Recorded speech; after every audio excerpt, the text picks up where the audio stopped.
Hello guys, now I am going to explain chapter 17 of class 8th, the stars and the solar system. इस chapter में आप पढ़ने जा रहे हैं यूनिवर्स, ब्रह्मांड।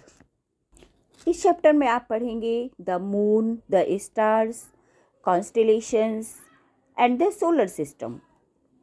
एंड सोलर सिस्टम के अलावा आप पढ़ेंगे एस्टेरॉइड्स, कॉमेट्स, मेटियर्स एंड मेटियोराइट्स और कुछ आर्टिफिशियल सैटेलाइट्स भी आप इस चैप्टर में पढ़ेंगे। चलिए, तो सबसे पहले हम स्टार्ट करते हैं the moon and the stars. तो जैसा कि हमें पता है कि मून हमें केवल नाइट में दिखाई देता है। मून एंड स्टार्स, जैसे ही सनसेट होता है हमें स्काई में स्टार्स दिखाई देने लगते हैं और मून भी दिखाई देने लगता है। तो मून क्या है? The moon is the brightest object in the night sky. And the stars, the planets, the moon, and many other objects in the sky are called celestial objects. Celestial objects उन objects को कहा जाता है जो हमारे universe में naturally पाए जाते हैं, मीन्स जिनकी रचना मनुष्यों ने नहीं की है, जो हमारे ब्रह्मांड में नेचुरली पाए जाते हैं, उनको हम सेलेस्टियल ऑब्जेक्ट्स कहते हैं। And the study of celestial object is called astronomy. Means जब जिन celestial objects की हम स्टडी करते हैं, उन स्टडी करने को हम कहते हैं astronomy. Is there a change in the shape of the moon every day? क्या आपने मून के शेप में डेली चेंजेस देखे हैं? Are there days when the shape of the moon appears to the perfectly round? Are there days when the moon cannot be seen at all, even if the sky is clear? Night में जब आप भी sky में जाएं तो ज़रूर देखें कि हमारा मून किस पोजीशन में है, मीन्स फुल मून डे है या new moon day. The day on which the whole disc of the moon is visible is known as the full moon day. Means जब हमें पूरा फुल मून दिखाई देता है तो उस कंडीशन को हम कहते हैं full moon day. And every night the size of the bright part of the moon appears to become thinner and thinner. Moon का जो ब्राइटेस्ट पार्ट होता है, जो हमें दिखाई देता है, वो दिन व दिन पतला होता जाता है।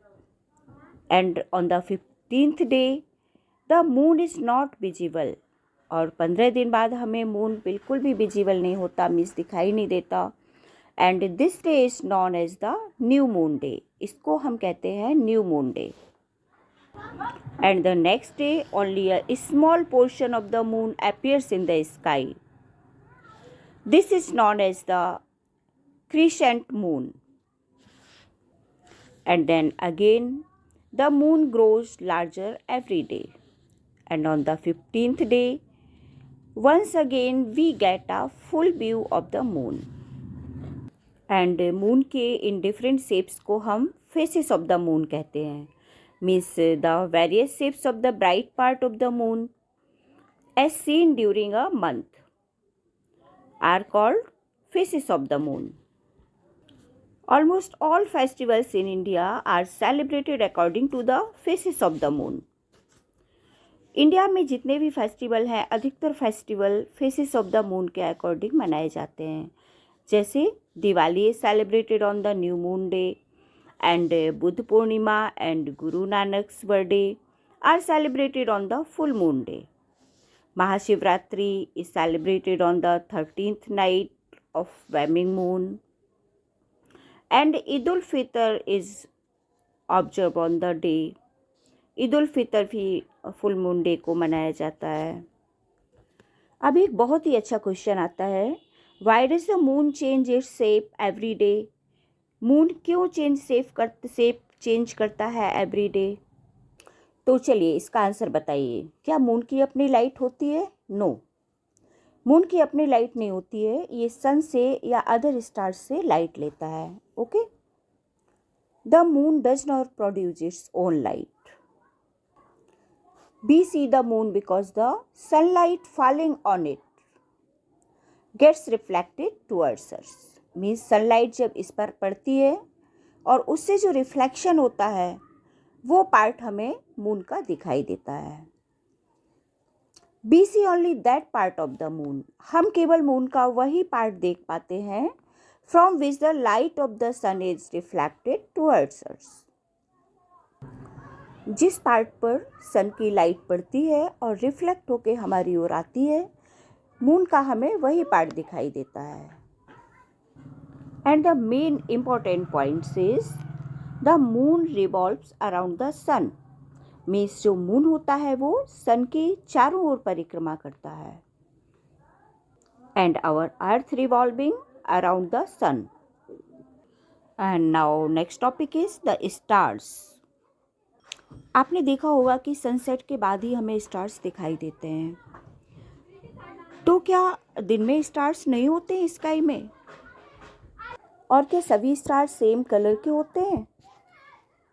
जैसा कि अभी आपने इसके पहले पढ़ा कि मून की कोई अपनी लाइट नहीं होती है, तो in fact stars emit light of their own. Stars की अपनी लाइट होती है। एंड द सन क्या है? सन इज ऑल्सो ए स्टार। सन को भी हम स्टार कहते हैं।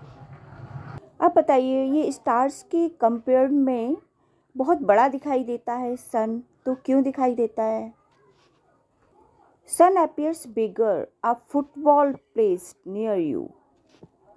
The sun is nearly 150 million kilometer away from the earth. अर्थ से 150 मिलियन किलोमीटर दूर है सन।